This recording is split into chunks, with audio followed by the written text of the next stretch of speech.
listening to Radio Sputnik.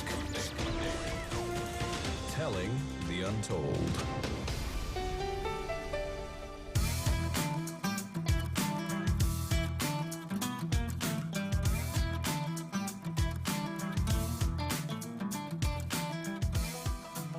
Welcome to Political Misfits on Radio Sputnik, where we bring you news, politics, and culture without the red and blue treatment.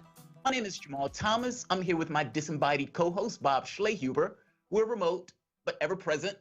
Let's get ready to go against the grain. Another great show for you today. In the first hour, Bob and I will be delving into the various facets of coronavirus, specifically the rather shocking actions the Trump administration and Republicans are taking and discussing to blunt the worst economic effects of the pandemic. They've taken a huge page out of the Sanders playbook and moved to the left of the Democratic Party, with Pelosi and Schumer being massively out of touch. In the second hour, we're going to get into the coronavirus and its effect on countries around the world, specifically Iraq and Iran.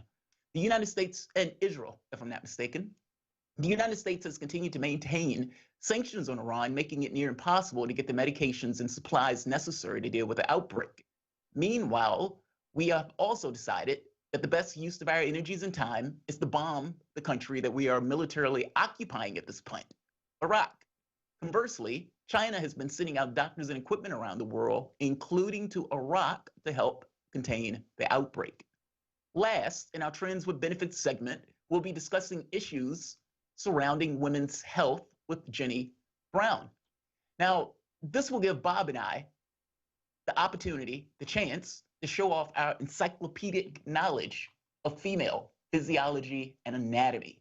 I've been studying that for decades, so that should be a great conversation. But let's start here. We're in the middle of a pandemic. And I like to make this argument that basically we have a tendency in this country to focus on unreal things. Now, what I mean by that is, the thing that's true is that we are on a ball hurling through space. We are on a planet. There are things that are growing on the planet with us. And beyond everything else, I have thoughts. I know I think, and I can use the agency of my thoughts to allow me to interact with my larger world. The secondary question, though, is why? To what point? What is the reason? What is your objective, and why is that your objective? Now, the strange part of our particular society, maybe it's not strange at all, I guess strange in this case is perspective, but we're basically puttering about without any real particular reason for being. If I build a hammer, if I build a clock, if I write a computer software program, those things are very specific uses and actions and functions. They were built with intellect and design into it to do a particular task. But what is that for a human being? What is the point of a person? That's just it. There is no point to people. People make their own points. They wrap in their heads the things that are important to them, the things that matter to them. But that, again, value is not necessarily something that is absolute. It's something that's specific to the individual. You would think, though, that as human beings, the thing that we would care about are other human beings, meaning, at the very least, we should care about ourselves. In an odd way, under normal circumstances, we tend not to do that. We tend to focus on all of these petty dramas that get into the way of us just trying to live a decent life. And we often live under a subordinate reality of acquisition of profit. Now, to some degree, this is understood. I mean, ultimately, if you need to eat, if you need to pay for your kid or your house, your car, if you need to get from point A to point B, you need to have some kind of ends in order to pay for those things. So it makes sense that we engage in, let's say, the business of this capitalistic system in order to make ends meet. By the same token, there should also be an understanding of real things versus things you just do to get by.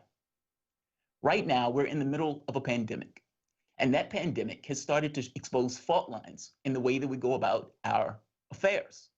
Right now, the inability to get to work, the inability to some people to even have a job. You have kids that no longer are going to school. Where are those kids going to stay? If mom or if dad is going to lose their job, if mom and dad can't go to work, let's say mom and dad don't lose their job, but they're working somewhere like Amazon that says, yeah, you can leave, but we're not going to pay you if you take time off. And again, this is in the middle of a pandemic. So this is not one of those situations where it is basically something that is, this is in the middle of a pandemic. You're in the middle of a crisis. You're in the middle of an emergency. You would think that this prioritization of real things would matter. And in this case, the thing that I'm calling a real thing or real things are human beings themselves. Right now, you have a few people who are in the political space that are laser focused on the human element in this crisis. One of which being, of course, Sanders. Now, people at this moment, especially Democrats, are screaming at Sanders to get out the race. When are you going to drop out? When are you going to drop out? When are you going to drop out? Let's hear Sanders respond to questions from the press about him dropping out of the race. He's not accepting all of this all that well. And let's hear Sanders explain. Well, let's just hear Sanders explain. Listen to the clip. Sir, what do you say to your supporters? There have been all this flurry today. Can you say Some of what was said is just not true. We sent out a statement. What's your time frame? Stop with this. I'm dealing with a global crisis. You know, we're dealing with it, and you're asking me these questions, right? You're running for president, so well, right now I'm running. Right now I'm trying to do my best to make sure that we don't have an economic meltdown and that people don't die. Is that enough for you to keep me busy for today? I got to be honest. Spicy Bernie is my favorite Bernie. He says we're dealing with an effing crisis, and I'm trying to ensure that people don't die and that we don't fall off into a global collapse or economic collapse. Now, Sanders has gone further than most people in putting out a full-fledged plan and trying to deal with the coronavirus. Everything from $2,000 a month, everything from dealing with the homeless crisis, getting rid of student loans. I mean, he has gone through a plethora of plans, ideas, and policies in order to try to blunt the hard edges of this particular crisis. Even going so far as to make this basic point of we should not be bailing out companies, we should be bailing out workers, people, the people that keep our society and our system going, the element of our society that actually has thoughts and feelings and can miss things and not have things and go without. Those are the people that we need to be backing up and propping up. Those are the people we need to be ensuring is made whole. Instead, the media believes that the thing that's important here is when you're going to get out the race, when you're going to get out the race, when are you going to get out the race? Perhaps there are things that are more real than just getting out the race. Perhaps there are more things than real than just the race in and of itself. After all, there are, 100 new cases of coronavirus in Florida? And this is after the Democratic Party decided to go through with the elections in the various states, Florida, Arizona, and Illinois. Perhaps there are things that matter beyond just, let's say, the shallow dramas that we're engaged in at any particular moment. And in this very specific instance where you have a lot of people that are getting ill, a lot of people getting sick, some of which are dying. After all, they just found out that 40% of the people that have gotten ill are between 20 and 50. Now, this goes beyond what we typically thought, that the only people who were being adversely affected were the elderly. That's not true. It is affecting all of us, whether it's us being sick or not, whether it's the hospitals being full, whether it's your neighbor not necessarily having a job, whether it's your kid being stuck at home because they can't necessarily go to school. This is going to have drastic effects throughout the context of our society, and it's going to be that way for an unknown period of time. There are real things in this world, and my argument would be our focus should be on those real things. I agree with Sanders on this. Sanders shouldn't go anywhere. He should stay in this race and prioritize those real things, because the party that he is in is at this point being lapped by the Republicans on the left, pushing for things like the UBI, pushing for things like getting rid of evictions and whatnot. This is the Republican Party. And for whatever reason, the Democratic Party is standing still. Sanders should stay in this race. Sanders should keep making this point, and he should keep pressing and pointing at the real things that matter in this crisis. Bob, I think this is probably one of the best elements of Sanders. And, when I hear him talk about this versus other Democrats talk about this, I started laughing at people who say blue no matter who. Over the past 40 and 50 years, this deadened expectation, this belief in tiny, tiny incremental things, as opposed to the ability to get big things done. Well, now you see the effects of it. You're in the middle of a crisis, And in the middle of this crisis, you have a lot of people that are being ill, a lot of people being drastically affected, either from the standpoint of losing their jobs or just not being able to go to work or have to deal with their kids or the elderly or being immunocompromised, like across the board, real things. Sanders points to this and say, yes, we can do big things if we can solve and settle and deal with this particular issue and kill or knock off the worst edges of this. Whereas the party itself, after 40 years of small incrementalism, even when faced with something that is an outright catastrophe, fail in dealing with it. What do you think about it, Bob? Is the Sanders have a point? He's trying to effing save the world and effing prevent an economic crisis, or should he just get out the race? Well, Jamal, as you remember, my mayor here in Washington, D.C., Muriel Bowser, endorsed Michael Bloomberg for president. So I think we're covered here. I think he's just going to send a few $1 billion our way. So I'm just sitting back and to see what the billionaire Michael Bloomberg and Muriel Bowser, one of his co-chairs, will do for the people here in Washington, D.C. You know what's worse about that? Bloomberg spent $500 million in this race. $500 million. That's how much he blew. He just set on fire. He was on 2 debate stages for that much money and then just got out the race. Yeah, and so it shows the absurdity that Muriel Bowser thought a billionaire was the best person to help us run this country. And the country wasn't being effectively run when everything was fine. I talked about this extensively the last day.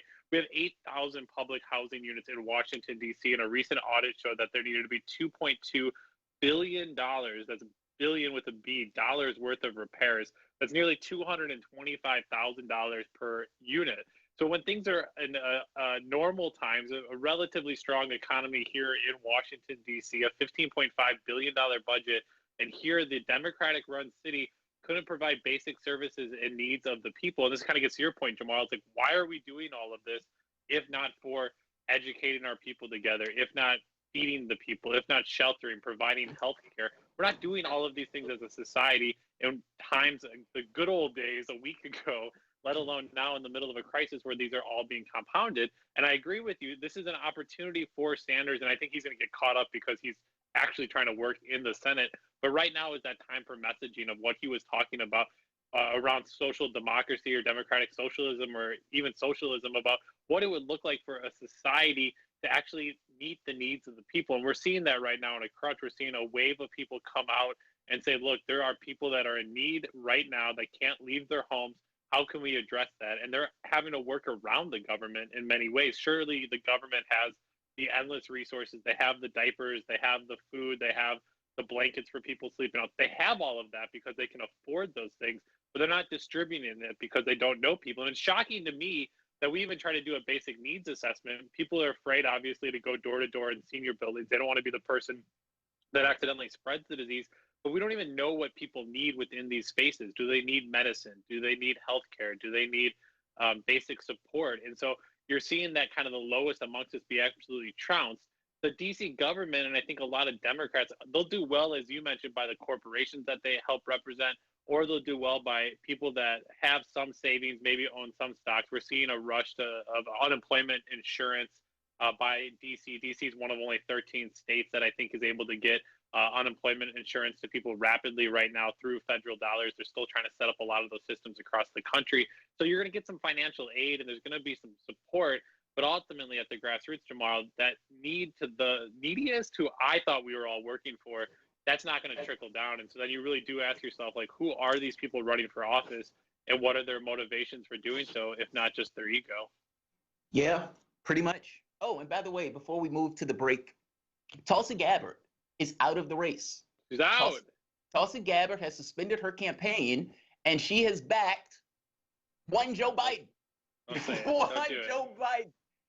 The anti-war candidate is backing a warmonger in the race. Now, I want to bring up all of those people who kept saying, oh, she's going to run third party. Oh, she's going to back Donald Trump. Oh, she's a Putin puppet. All of this stuff. So does this mean that Joe Biden is also a Putin puppet with Tulsi Gabbard working to back and get Joe Biden elected?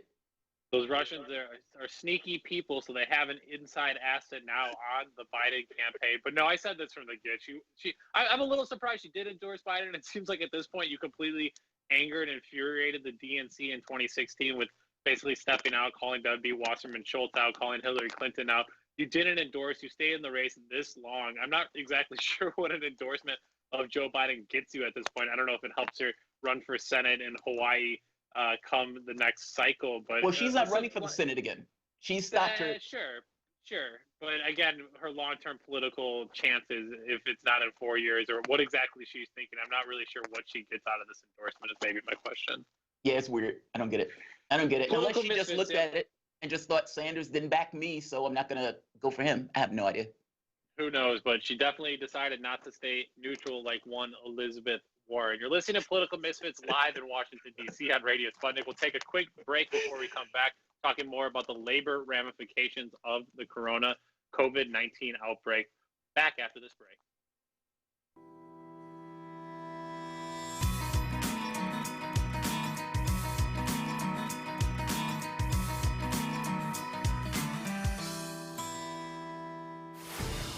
Tune in to Loud and Clear with Brian Becker for the latest news, commentary, and political analysis. What's really behind the political and social crisis gripping the United States and the world? If you're tired of a superficial and shallow reporting for the mainstream media, here's your alternative. Forget the spoon-fed sound bites from pundits who know so little about so much. We deal with real issues. War in the Middle East, the military-industrial complex, U.S.-Russian relations, the rise of China, austerity, mass migration, global warming, and social justice movements in the United States and around the world, and much more.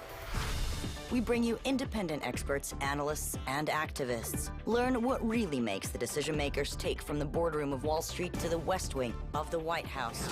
Here is where the people fighting for chance speak and are heard loud and clear. 5 days a week on Radio Sputnik and SputnikNews.com. Breaking news, expert analysis, and exclusive stories, all in one place.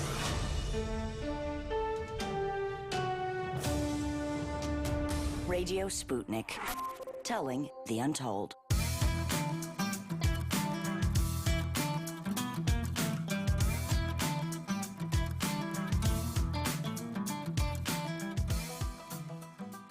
Welcome back to Radio Sputnik. We are the Political Misfits, the show that goes against the grain. My name is Jamal Thomas, here with Bob Schlehuber, and we're discussing the impact of the coronavirus on the home front. Obviously, there's been significant changes to our society. I mean, for God's sake, we're disembodied voices at this point as a result of the virus and the methods authorities are using to contain the spread of the virus. Restaurants, stores, schools have been closed. The CDC has recommended social distancing and to avoid gatherings larger than 50. Problem: the overwhelming majority of the people in this country don't have $500 in the bank to cover an emergency expense. Well, this is an emergency. Most live paycheck to paycheck, barely making ends meet. How would they survive when they can no longer go into work? On the flip side, what about the reverse? Companies that force their employees to work to exploit a competitive advantage in their chosen industry. The Democratic Party, the party that's supposed to represent the poor and the workers, pushed through legislation allowing only 20% of the workforce unemployment benefits. Sick leave benefits. Yes, only 20%. The following companies have denied workers paid sick leave: McDonald's, 517,000 employees; Walmart, 347,000 employees; Kroger, 189,000 employees; Subway, 80,000 employees; Burger King, 165,000 employees; Pizza Hut, 156,000 employees; Target, 151,000 employees; Marriott, 139,000 employees; Wendy's, 133,000 employees. These are people who, for the most part, are either going to be forced to work or not get paid by taking time off. To discuss, we're joined with employee rights and civil litigation lawyer Greg Mosen. Greg, thank you for joining us. How are you today? Very good. Thank you for having me. Excellent. So Greg, on the best days, speaking of companies that are essentially pushing their people to work or incentivizing those people to work, Amazon has a reputation of being a hellish place to work on the best of days, and we are not in a situation of the best of days. Now, in order of concerns, especially during this pandemic, the employees and the concerns of those employees have skyrocketed.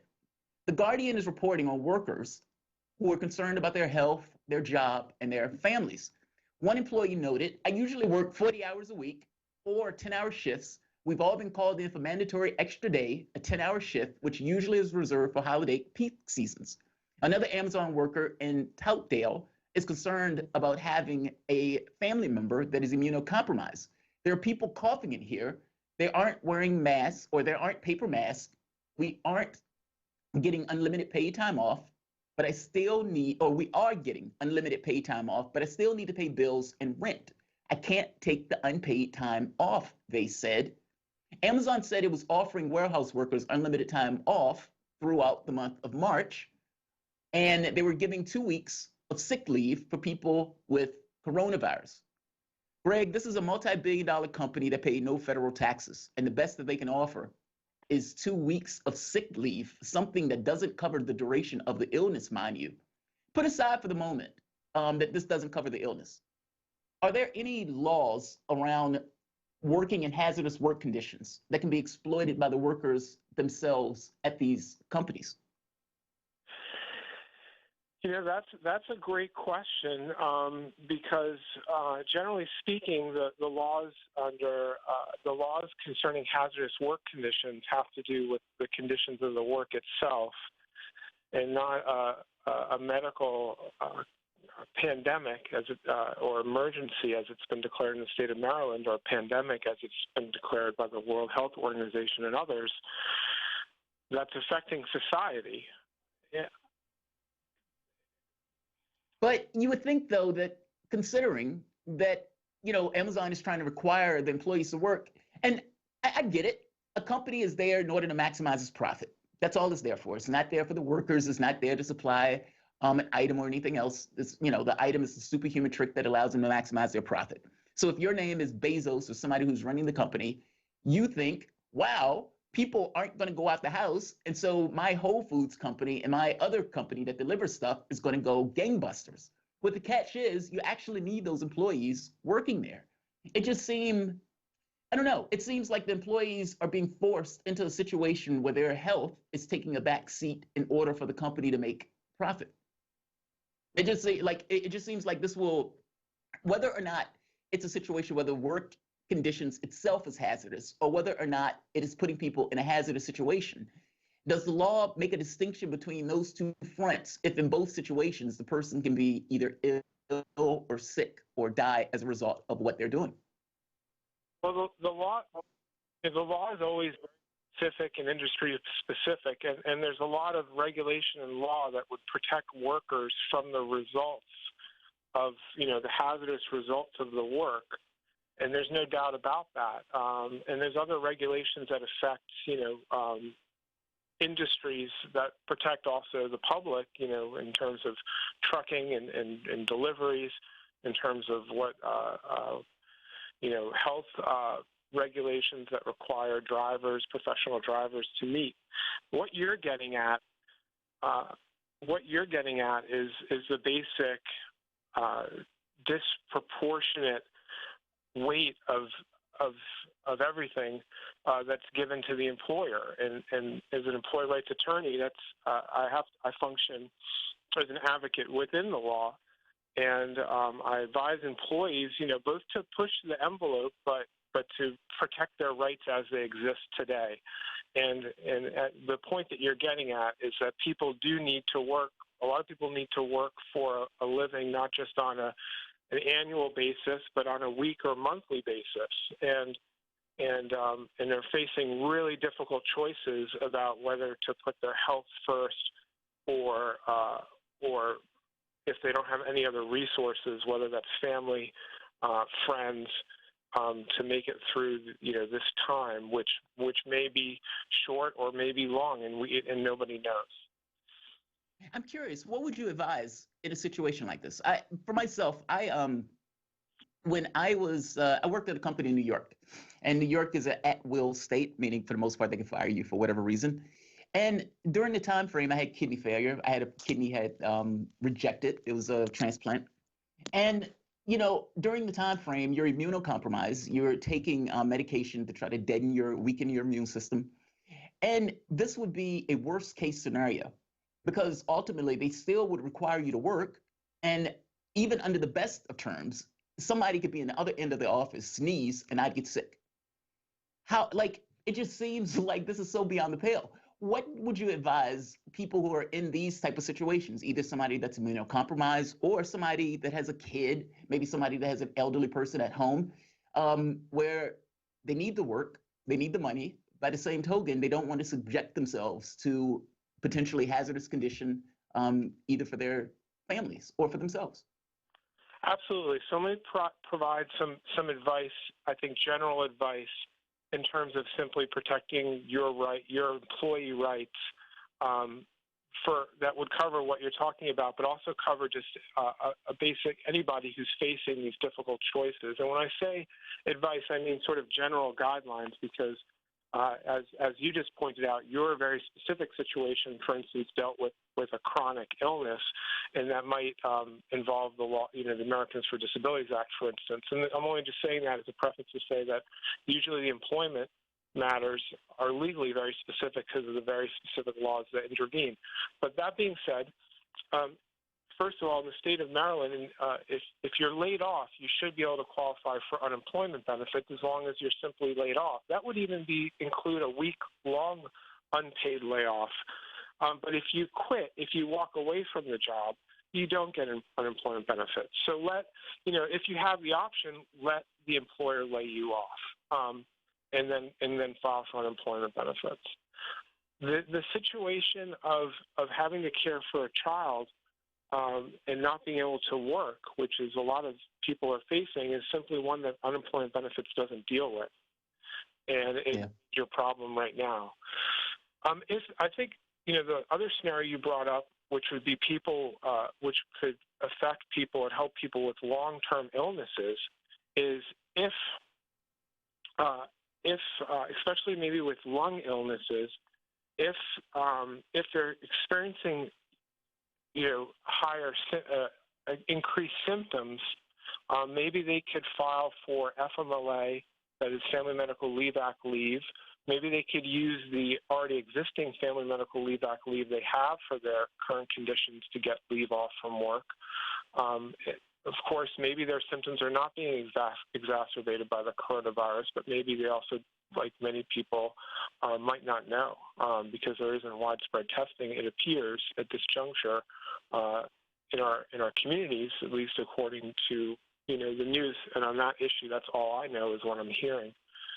The other thing I would say is if you're working now in your job, and let's say you feel comfortable in your job, whether you're working on site or remotely, or whether you're working in a facility where there's less people, but you're still there, and I would gather right now any documents, papers, just the things that just show that you're doing a good job. And the only reason I say that is because unfortunately, in my practice, I see people let go, at least before this pandemic, where the employer wants to also deny the unemployment benefits. And once somebody is let go and not at work, they have no access to any email that says you did a great job, or any letter that says here's your raise for doing a great job in 2019. Now they could, of course, tell the unemployment benefits examiner that, but it's always more powerful of an email, a document, an award, anything, or even a page stub that shows the raise. And so I'd say gather that now, because unfortunately, as you're pointing out earlier, some employers will simply lay people off in this time and will not oppose unemployment benefits, which might be enough to at least help get by for a little bit, but some employers will lay you off and also oppose and say it's your fault because they simply don't the unemployment benefits. And it's unfortunate, but that's simply the case. So I'd say if you're at work now, just gather that document, doing a good job, so that you're good. Craig, I'm a little curious still. I'm really curious here. This is Bob Schlehuber. You're listening to Political Misfits on Radio Sputnik in Washington, D.C., 202-521-1320 as we continue to talk about COVID-19 here. Greg, I wanted to ask a little bit about the process in which people will actually be able to receive these payments. I think that's making me most anxious. You have a few different levels or layers of class here in society that need to be addressed.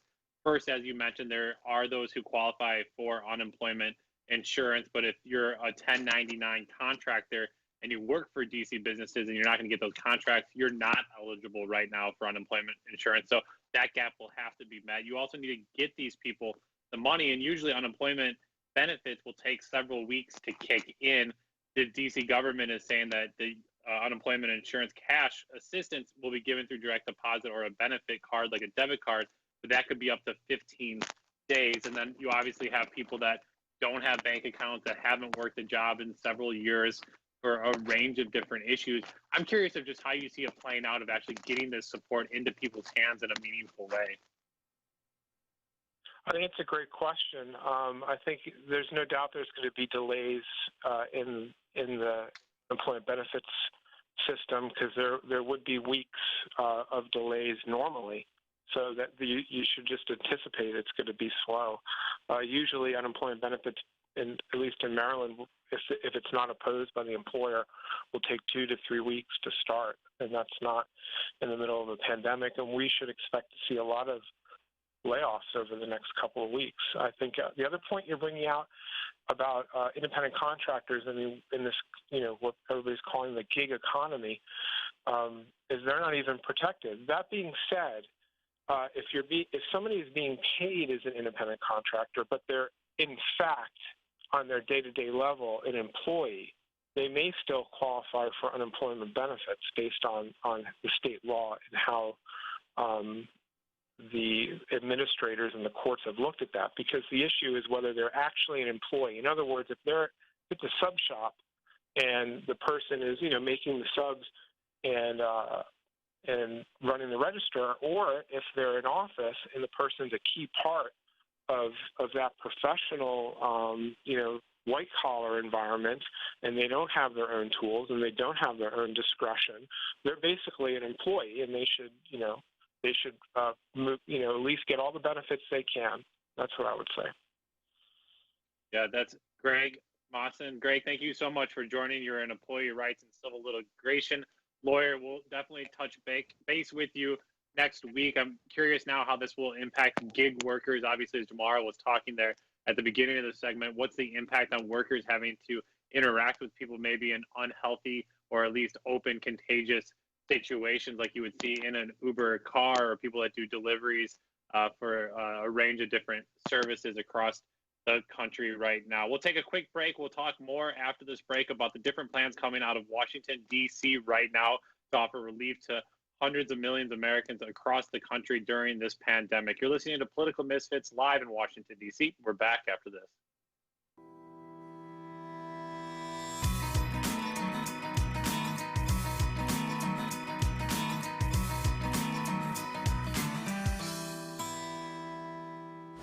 This is Dominic Carter, a political reporter in New York for Verizon Fios TV News. This is Dr. Bill Honigman of Progressive Democrats of America, PDAmerica.org. Hey, everybody. My name is Tim Black of The Tim Black Show. This is Tom Luongo of Gold Coast and Guns. Hello, this is Benny Johnson. Hi, this is Juanita Broderick, author of You'd Better Put Some Ice on That. This is Jamal Thomas from the Progressive Soapbox. Hey, this is Raheem from D.C. This is Rachel Blevins, a correspondent with RT America, and you're listening to Fault Lines with Nixon and Stranahan. When I'm waking up in the morning, I'm looking for what's on the queue for the day. I tune to Fault Lines with Nixon and Stranahan. The wokest radio show for your wokest AM. These guys are the best in the business and experts when it comes to policy. They're bringing you the top headlines with an angle that you won't see in the mainstream media. Fault Lines is the greatest show on the radio. I enjoy immensely talking with Lee and Garland. They always treat me from either side with due respect, and it's a wonderful conversation. The best morning news show in America.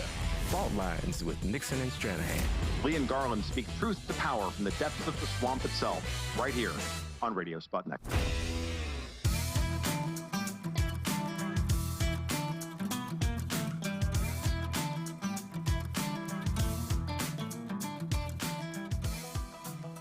Welcome back to Political Misfits on Radio Sputnik, where we bring you news, politics, and culture without the red and blue treatment. My name is Jamal Thomas. I'm here with my co-host, Bob Schlehuber, in spirit anyway. We've been discussing the coronavirus in the context of worker rights. Give us a call at 202-521-1320 if you have anything to say on these topics or whatever else is on your mind. From the beginning of my channel, this one and my other one, I've made the basic argument that your capitalistic system is not created to make things. Making things is the superhuman trick that generates profit. There is a difference in those things. Companies are not there to provide you jobs. Their purpose is very specific to the acquisition of profit. Government, however, has a different philosophical responsibility, despite this government being captured by corporate interests. Its responsibility supposed to be different. Under a Republican administration, I got to be honest, I don't particularly expect all that much. So color me shocked that the Trump administration and congressional Republicans have actually sprinted to the left of the Democratic Party. Not as an absolute, of course. The party is what the party is, but the movers and shakers in the party, Trump, Romney, they have gone with this notion of a UBI. This is rather shocking. Trump originally, back in February, asked for less than $2 billion to help counter the effects of the pandemic. Now, during that time, Trump wasn't accepting this as being a big deal. Well, that has changed. He's now called for a state of emergency, and he's passed a much bigger package, asking for up to $1 trillion to keep the country afloat. Notably, progressives like Ilhan Omar and Tulsi Gabbard, who's now backing Joe Biden, pushed for getting cash directly into the hands of Americans. Romney, Tom Cotton, Steve Mnuchin, and Trump himself have been said to be discussing direct cash infusions with the UBI. The latest news that the White House is looking at 2 payments of $1,000. How long those payments will last is not all that clear, for that matter, even when they would start. Trump has also taken a page from the Sanders playbook and called for the Defense Production Act to utilize existing emergency authority to dramatically scale up production in the United States of masks, ventilators, and protective equipment for healthcare workers. On Wednesday, Trump directed the Department of Housing and Urban Development, HUD, to suspend evictions and foreclosures through April. Now, The Hill is reporting that the moratorium would only apply to homeowners and mortgages insured by the Federal Housing Administration, a HUD agency that backs affordable home loans issued through private firms. The Federal Housing Agency has announced Wednesday that it would suspend foreclosures and evictions for homeowners with mortgage backed by Fannie Mae or Freddie Mac. Now, Democratic leadership, in the face of, which again is shocking to me, these plans by a Republican administration, the Democratic leadership has been feckless and shallow in the face of this crisis, being outflanked by the Republican Party. Democrats weaken an already weak piece of legislation that assured roughly 20% of the workforce guaranteed sick leave. The companies that I noted in the beginning were not included in that at all. This was followed up by criticizing Trump's action. Schumer said in a speech on the Senate floor that expanded unemployment benefits will be a more effective way of helping workers than a $1,000 paycheck from Washington. Speak for yourself. House Speaker Nancy Pelosi would not consider cash payments for Americans without means testing, despite the ongoing coronavirus outbreak that has ground the U.S. economy to almost a standstill, meaning the Republican Party is further to the left than Nancy Pelosi and Chuck Schumer. That's utterly astonishing. Kamala Harris got laughed off the internet yesterday when she bragged about the LIFT Act and that it would get working families, more than one, up to $500 a month. What world are these people living in?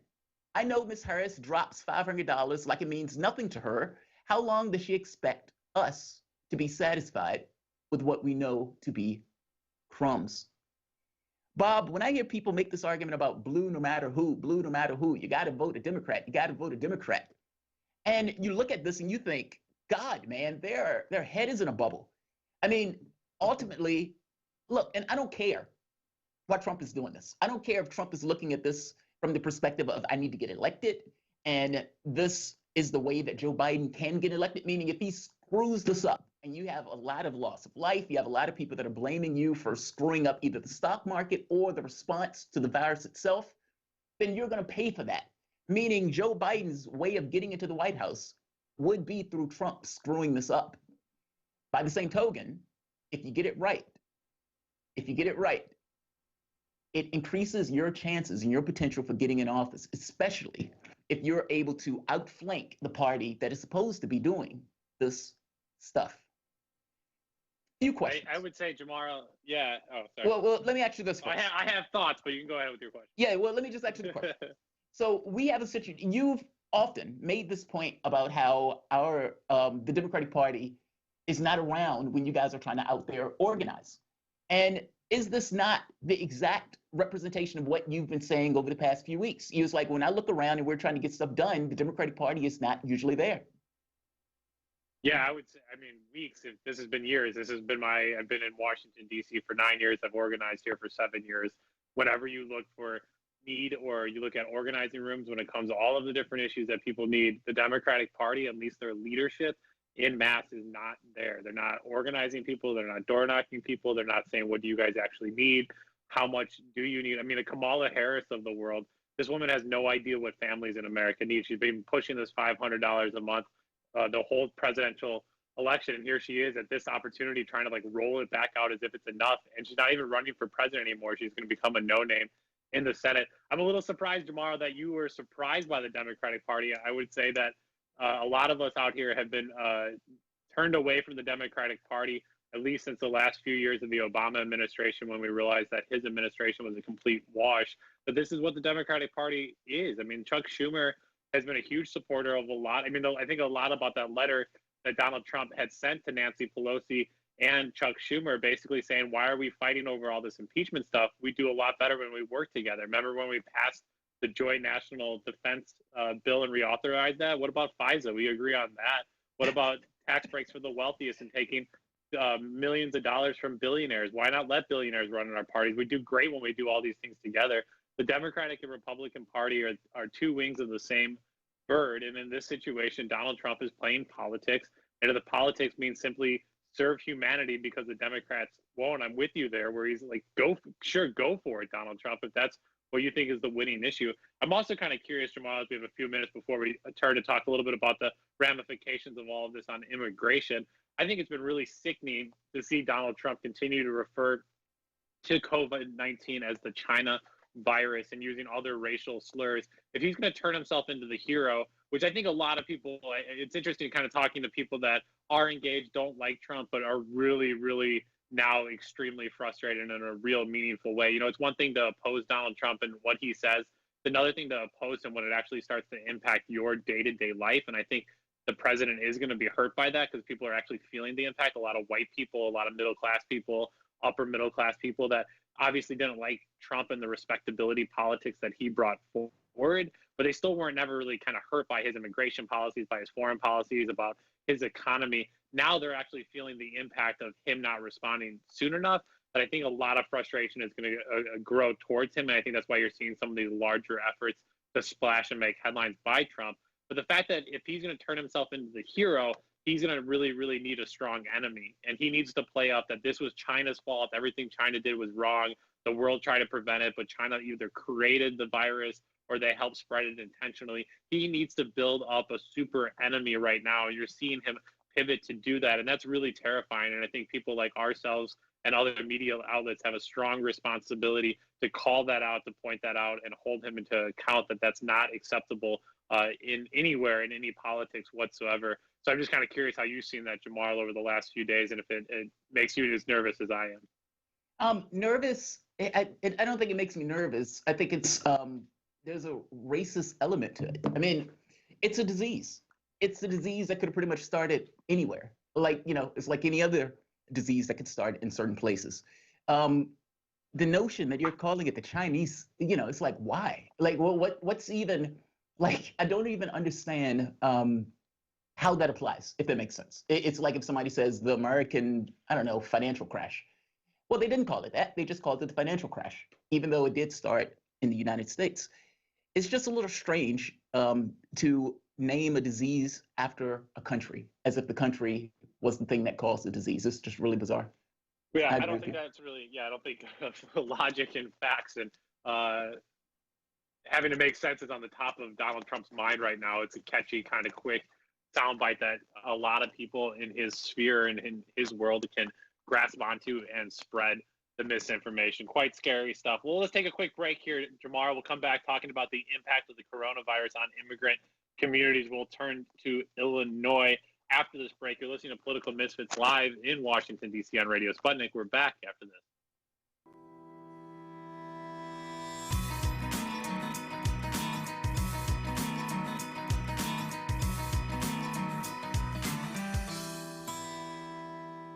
By Any Means Necessary is your guide to the movement and efforts shaping the world around us, from mass incarceration. No longer am I interested in or concerned with prison reform. I am interested only in the eradication of prisons. To the battle between police and water protectors. It was a pretty punishing disregard for the sanctity of human life, that unleashing water cannons on peaceful, prayerful water protectors. From efforts to protect the environment. The climate movement is ready to, with plenty of opposition research and force and strength, along with, the right of both science and morality, to fight them on this. To the movement for Black Lives. When I first saw the Michael Brown video, and I saw that it clearly contradicted the narrative put forth by the Ferguson Police Department and by police supporters in general, 3 words came to mind: color me shocked.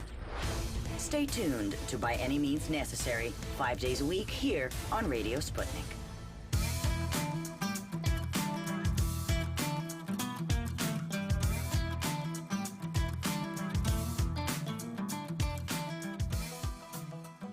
Welcome back to Political Misfits on Radio Sputnik, where we bring you news, politics, and culture without the red and blue treatment. Well, we've been talking a lot over the last weeks of the impact of COVID-19 on already vulnerable communities, speaking to those 40 million Americans living in poverty, senior citizens, and immigrants. Here to talk more about the impact of the coronavirus COVID-19 is immigration attorney Sarah Dottie, a former Democratic candidate for Congress in Illinois. Sarah, how are you doing today? I'm doing great, guys. Thanks for having me on. Thanks for being with us. Help me with your last name. I feel like I've mispronounced it. It's Dady, rhymes with lady. Dady, there. Dady. Sarah Dady, thank you for joining us. You are there in Illinois. I want to dive deep into the issues around immigration and if the courts are accepting asylum cases, if everything is on freeze right now. I did just want to briefly ask you, we did not get a chance to talk to anybody directly in Illinois there on Tuesday about the voting processes, the closing of precincts, whether or not there was enough cleaning supplies, hand sanitation at the ballots. I'm curious if you had a chance to go out and what the scene was like there on Tuesday. Yeah, I went out and voted at my usual polling place on Tuesday. It was really quiet. Voter turnout was super low across Illinois this year. But the election judges were very professional. They had their hand sanitizer out. They were sitting, most of them about 6 feet apart. It looked like the sanitary measures were being taken. And here I am 2 days later, and I feel okay. Don't have a cough or a fever or runny nose. So I think that it was all right. The biggest issue was the low voter turnout. But what's interesting is that more Democrats appeared to turn out to vote than Republicans. And there was one county in particular, DeKalb County, which is in the congressional district that I ran in. It's pretty much a purple county, but Democrats outnumbered Republicans 2-1 in the primary for voting, which is unprecedented. So even though overall numbers were low, the Democrats turned out. Yeah, it'll be interesting to see if that was just simply as Donald Trump continues to have kind of a lock on the Republican nomination and people stayed home out of that fear, or if it is a growing trend of lack of support for Donald Trump across the country in the moment of the coronavirus, something that could have been avoided or prevented, or at least not grown to the scale that I think it's about to over the next few days. Sarah, I did want to ask you a little bit about the conversation in regards to vulnerable populations, and we're really seeing what the capitalistic society will do to those who are not players within it, who don't have the capital to actually compete and exist. I'm thinking a lot about the immigrant communities. I'm seeing how you're seeing this play out in the world of immigration in regards to the courts, as well as just trying to get people money, as much as the government's talking about getting checks to people. That's not going to include the 11 or 12 million people that are here undocumented. Yeah, it's really interesting to see how all of a sudden what are actually good ideas actually become critically important ideas when there's a crisis, like a universal basic income, right? That idea got laughed at when Yang proposed it, but now that's exactly what we're talking about doing for U.S. workers. But of course, people that don't have legal status in the U.S. Are going to be left out of that, even though they're critically important to our economy, and they have U.S. citizen children. Many of them are married to U.S. citizens, and they pay taxes. So we'll see if they're going to be left out or not. I assume yes. The Trumps. Yeah. Wait. Go ahead. Oh, I was just curious too. Like, what's the state of even trying to get protections for these people? Are the courts still open? Are lawyers still taking cases? Are you still meeting with people? Even just the general processes seem like they would be also grinded to a halt right now. Yeah, well, like in every other area, the Trump administration was really slow in closing the immigration courts. They're not all closed, but just yesterday, the Executive Office for Immigration Review, which it's important to remember that the immigration courts are not under the judicial branch. They are under the Department of Justice. They're an administrative court run by the Department of Justice under the executive branch. So all federal courts were closing, but it wasn't until yesterday that the Department of Justice announced that they would cancel hearings for the immigration court through April 10th.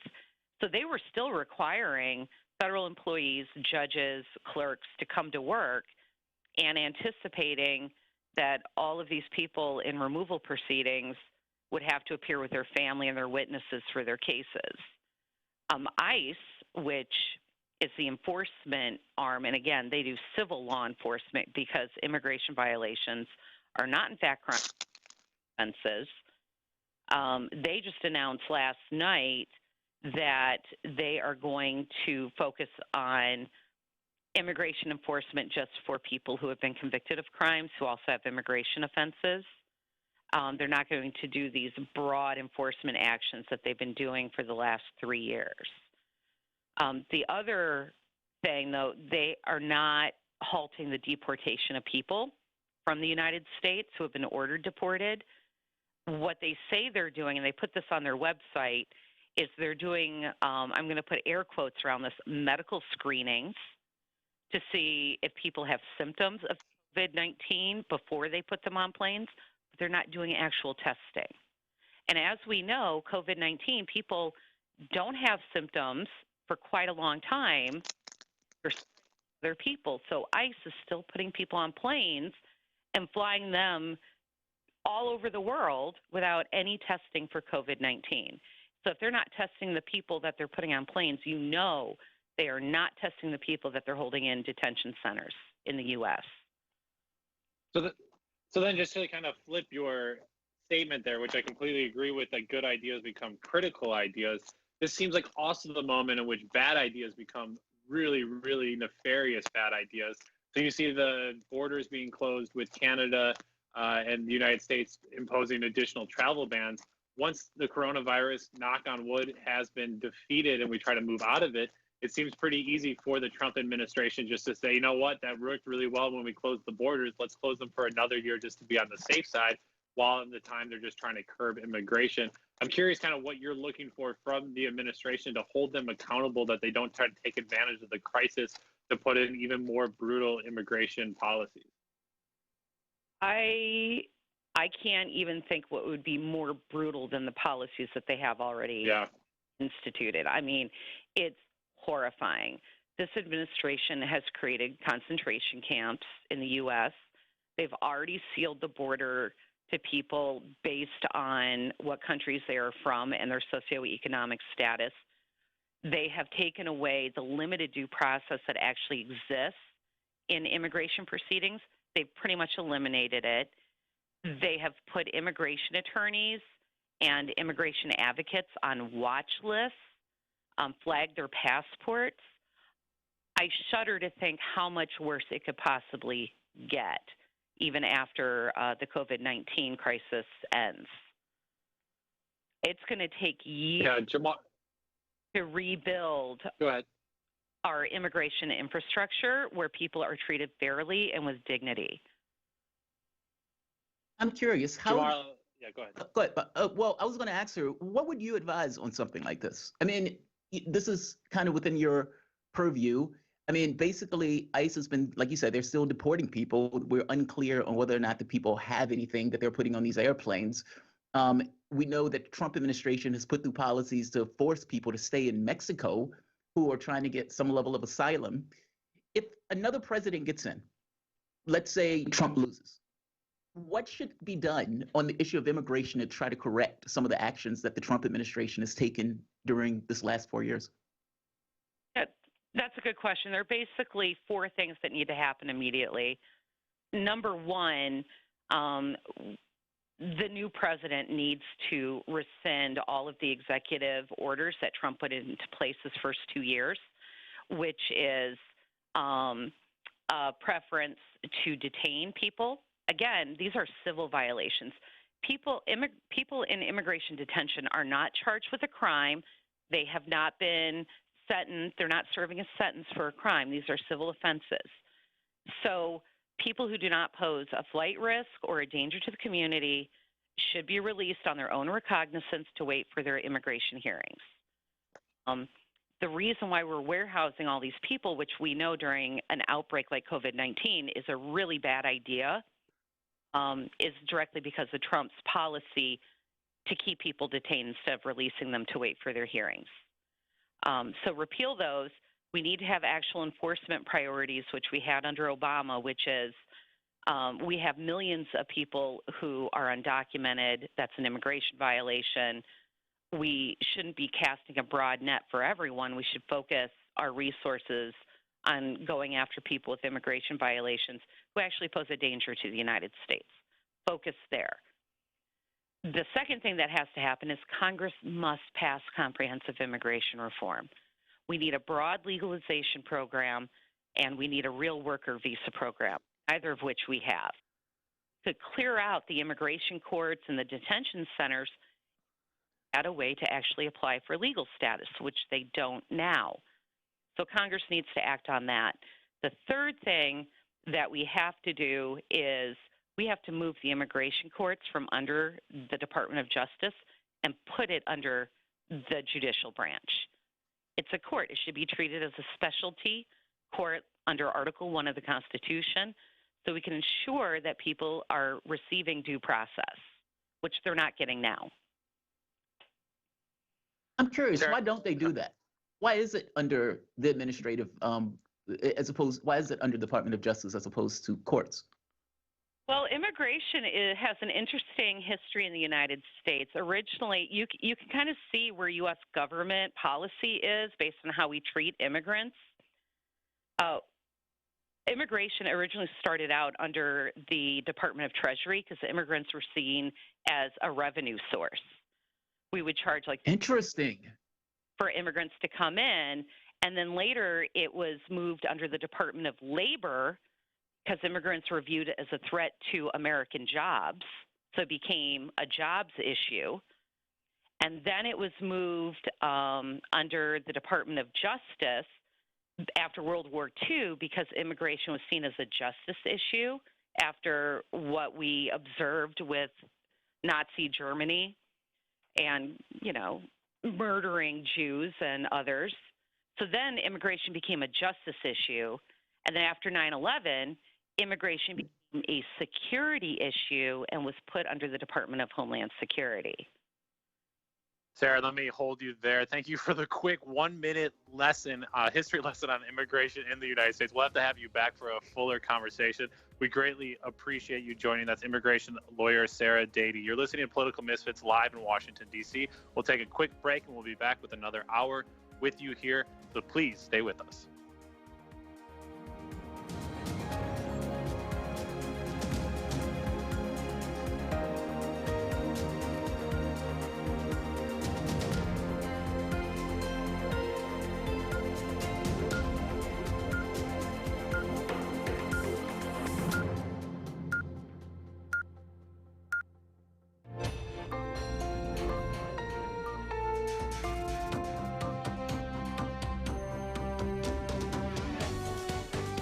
listening to Radio Sputnik. Telling the untold.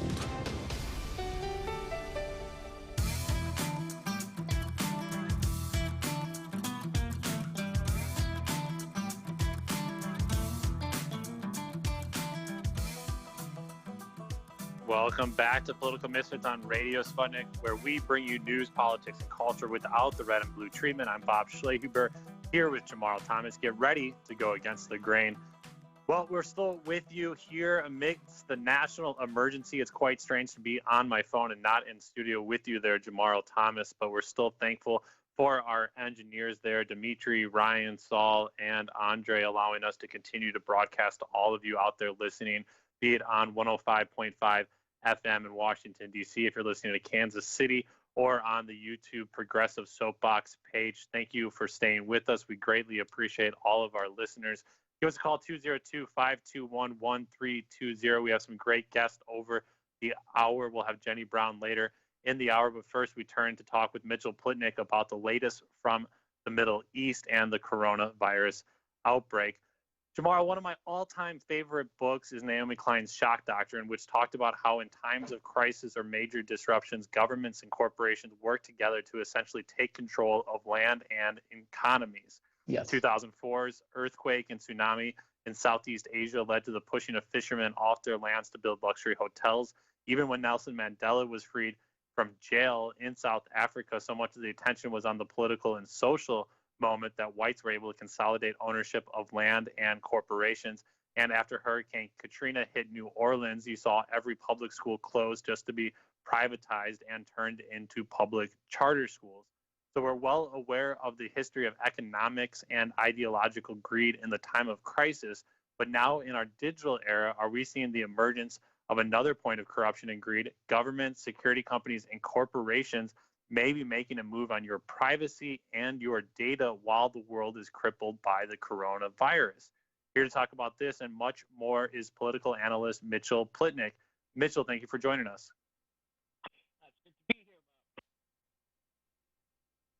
Great. You're a little hard to hear, though, so hopefully we have a good connection with you. I mentioned there about countries employing new tactics to tackle the coronavirus and the spread of COVID-19. I'm sure many companies and countries will take advantage of this moment, but it seems like Israel is leading the way in using tech to tackle the spread. Israel has passed an emergency law to use mobile phone data for tracking people infected with COVID-19, including to identify and quarantine others they have come into contact with and may have infected. The BBC reports that the emergency law was passed during an overnight sitting of the cabinet, bypassing parliamentary approval. If you have red flags, that's where they go up there. Overnight and bypassing, two key words in that sentence. In a statement posted to Facebook, Prime Minister Benjamin Netanyahu, yes, he is still the caretaking Prime Minister of Israel, wrote, "We will dramatically increase the ability to locate and quarantine those who have been infected. Today, we started using digital technology to locate people who have been in contact with those stricken by the corona. We will inform those people that they must go into quarantine for 14 days. These are expected to be large, even very large numbers, and we will announce this in the coming days. Going into quarantine will not be a recommendation, but a requirement, and we will enforce it without compromise. This is a critical step in slowing the spread of the epidemic." Details of exactly how the tracking will work have not been released, but according to the BBC, the location data of people's mobile devices will be collected from telephone companies by Israel's domestic security agency, Shin Bet, and shared with health officials. Israel health minister will be involved in monitoring the location of infected people to ensure that people are complying with quarantine rules. Mitchell, I'm all for doing everything that we can to slow the spread of COVID-19, but at the same time, we must be honest that what is done in crisis can easily become the norm on the other side of one. Do you really want big tech companies and governments like Benjamin Netanyahu's to have unprecedented ability to track our health and locations in this moment?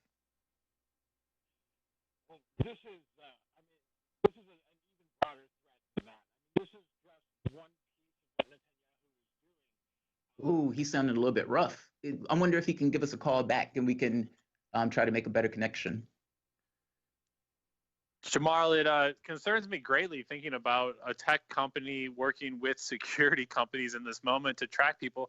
On one end, you kind of say, well, obviously, thanks to Edward Snowden, we know that the U.S. government and other phone companies are tracking our location, and how now they can use that to say that they're trying to keep us healthy. But why would that not be done in the middle of the day? And why would that not be done with parliamentary approval there in Israel? As I said, when it says overnight and bypass, I start to say, wait a second, what exactly is going on? And as Mitchell, I think, alluded to there in his initial response was, yeah, there's a lot more to this than simply trying to curb the spread of the disease. Yeah, they always use stuff like that as an excuse. It's like you find a crisis or you create a crisis and then you come up with a solution that people would typically balk at, but the solution seems reasonable within the context of the crisis. In this case, it's like, yeah, Corona, so we need to track all your phones now. What? What are you talking about? You need to track my phones. Yeah, I don't buy that as an excuse at all. Do you remember the ring companies? So, I don't know if this is elsewhere around the world, but in the United States, we have this company called the Ring, where you can use your cell phone to look out your front door. It basically, you can see who's standing outside your front door.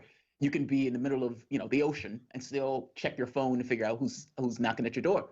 Well, that company started giving that information and selling that information to the cops with the thought that the police can now use all of these houses to effectively do scans of neighborhoods of all of the places that have the Ring system. Now, whether they told the people that they were going to do that or not, I'm extremely doubtful. This was an article that I read, wasn't necessarily something that you were just told in advance. Like, this is disconcerting. I mean, one of the guys on Twitter one time, he said the cops stopped him and asked him if he saw an accident. He said no. He saw him that he had his phone nearby. He says, hey, were you tweeting about the accident? Can I see your phone? Like, no, you can't. Like, this gets a little dicey in regards to our relationship with technology and how much should government be able to intrude upon that particular relationship. I agree with you, Bob. It's a bit disconcerting. Yeah. And it's interesting here, too, you talk about these Ring cameras. I'm sure our listeners are well aware of them. If you just look at, if one, you don't have them, or you walk around in a neighborhood, you'll start seeing more and more of them. But here in Washington, D.C., they passed a law that allowed people to get a camera rebate. So if you purchase one of those Ring cameras, or if you purchase a camera for your house, you are eligible up to, I think, $200 rebate from the city, as long as the city could gain access to those camera feeds when they needed to. And so you're actually seeing that the government is subsidizing the sale of corporate tech to their populace to basically then have eyes on the street at all moments. And then you say to yourself, well, we learned how the Lexus or Series, how they're always listening, because they have to always be listening, because how do they know when you say, hey, Alexis? They have to be listening for that. You kind of say to yourself, well, these cameras are, if not just when the doorbell's ring, they're always running.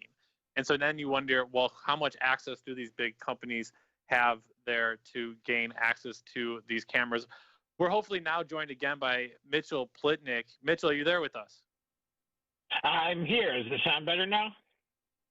Sounds much better. I don't think any tech company wants to have you telling us about what their nefarious plans are, but go ahead and tell us some of the layers behind this latest passing of this tech bill here in Israel. Well, the actual this is just one piece actually of a broader sort of assault on democracy by Benjamin Netanyahu. The courts in Israel have been severely rolled back due to the coronavirus, and the sitting of the Knesset, the Israeli Parliament, has basically been nullified by the outgoing Knesset speaker. Ostensibly, he's claiming it's because there's disagreement over the formation of certain committees, but what this is really about is not wanting is the opposition party, blue and white, not wanting Netanyahu to simply be able to sit as prime minister, even though they've been tasked with forming a new government. It's somewhat complicated, but what it basically means is not only is this surveillance through the cell phones just happening, it's happening with no supervision. The courts are not there, the parliament is not there to supervise this, so it's just going on with no real recourse. And it's all tied up in an attempt by Netanyahu to remain in power for as long as possible in order to avoid indictment for fraud and breach of public trust. So it is on every level. It's an assault on the privacy of Israeli citizens, but it's also an assault on Israeli democracy in general. And some people have been trying to protest this. There was a march in Jerusalem earlier today to voice a protest about it. The police stopped it and confronted the protesters, although there was no violence. But it was very clear that they did not want this going on. So several colleagues who are, very mainstream analysts have described this as a coup, and I think that's not inappropriate. That coup is going to go much, much further than just monitoring people's cell phones to force them into quarantine due to the coronavirus. Well, tell us a little bit more there about the latest from Israel and their efforts of now Benny Gantz is being tapped by President Rivlin to try to form a government after Likud and their right-wing coalition was unable to get to their 61 seats that they needed there in the parliament to take control of the government. Benny Gantz doesn't seem like he's in any real hurry to form a partnership government, obviously, with Benjamin Netanyahu at this point. He has 31 seats that his blue and white was able to secure. If he's able to get the joint list all together and others, do you think Gantz will make a play for the government at this moment? And is that even possible, I think is kind of what you're saying. If he was able to call the rest of the parties and say, let's take this thing over, would Bibi step aside right now if others and his supporters there in the Knesset don't allow for a new speaker of the Knesset to be sworn in? It seems like he could block any move by Gantz even to form a government. That is where Netanyahu is going, and the situation right now is become very complicated. Just really briefly, without getting too deeply into the ins and outs of Israeli politics, what's happened is that Benny Gantz does have it's apparently enough votes to try and form a government, and has been formally requested to do so by the Israeli president. So it's in his hands. Right now, there's no Knesset, so he can't actually do it. And it's pretty questionable whether he would be able to do it. What he will try to do, because two members of his own coalition, the Blue and White Coalition, have already said they will not sit in a government with that is even supported from the outside by the Joint List. So the Joint List is mostly Arab parties. They are all either non-Zionist or anti-Zionist, and it's kind of political anathema for them to be in part of an actual governing coalition. But what they can do, what is politically realistic, is for them to support that government from outside the coalition, which basically means they agree that if there's any no confidence votes that are brought in Parliament, they will vote to continue to support that government. So the government itself, the coalition, won't have a majority, which will make getting anything done difficult. But they will have this level of protection from the Joint List so that it can't just be brought down by the right. Problem is, as I said, two members of Gantz's own Blue and White Coalition have said they will not participate in the government on those terms. Neither will the leader of the Gesher Party, who had a former member of a more right-wing party who has before bolted over these similar kinds of issues, although not with Arab parties. So Gantz's idea is that if he can still get a plurality, which means that he would have more Knesset members voting for him than against him, the assumption being that these three Knesset members would abstain rather than vote against the government, which it looks like is what they would do, then he could still technically form a government. It would be very weak. It would be very vulnerable. It almost certainly wouldn't last long, but it would be enough to get Netanyahu out of office and bring him up on these charges that he's facing. and that's what Netanyahu is trying to avoid. He was trying to avoid it just through incitement, through whipping up hatred against the Arab citizens of Israel, who are mostly Palestinians. And failing that, he is now trying these sort of anti-democratic parliamentary maneuvers to stay in office. That is what this is really about. I mean, I think, coronavirus is going to have all kinds of ways that, and I think we need to be mindful everywhere, certainly not just Israel, certainly here in the United States. We need to be mindful of potential attacks on civil liberties. We, those of us who are old enough, should remember very clearly what happened after 9/11 when we passed the Patriot Act, and now we've had to live with the sacrifice of civil liberties that has meant ever since. This is, I think, orders of magnitude greater because there's an actual ongoing threat that is very real and very active. So I think there's even more potential for this sort of thing. So we should be watching what happens in Israel very carefully because I'm pretty sure that if it works, Trump is likely to do something similar in November if he's faced with defeat. So there's quite a bit that is invested here that goes well beyond this question. Now, and I think it's important to say, look, if there's a legitimate debate and people think that it's okay for the government to track everybody by their cell phones, I mean, I would not agree with that. I don't think you would agree with that. But in an emergency, you can understand that people would make that argument. Fine, we can have that debate. There's no debate here. This was Netanyahu simply passing this, and not just passing it while at the same time slowing down the courts and basically shutting down the parliament. So it's not just passing it. It really is a coup. It is really, passing something that's extremely invasive without any breaks whatsoever or any chance for people to weigh in as to whether they like the idea or not. Hey, Mitchell, I'm curious, what does the public view of this?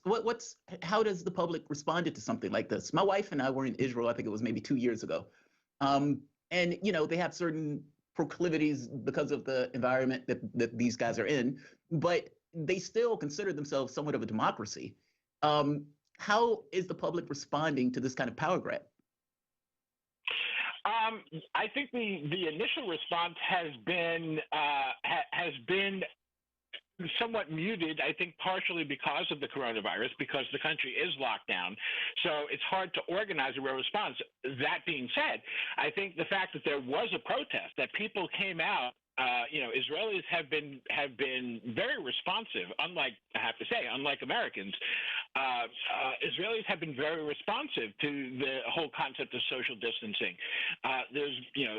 People have taken that seriously there, and yet you had a fairly significant number of people, I don't know the exact figure, but a fairly significant number of people come out and march through the streets of Jerusalem to the Knesset to protest these anti-democratic moves.